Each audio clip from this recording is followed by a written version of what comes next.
Indulge in exotic vegan cheesecake with mango-kiwi strawberry flavors. In this video, witness the creation of a grand cheesecake.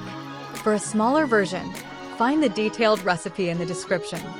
Key points to note: chill the base in the fridge while preparing the first layer. Soak cashew nuts overnight, or, as shown in the video, in hot water for 15 to 20 minutes.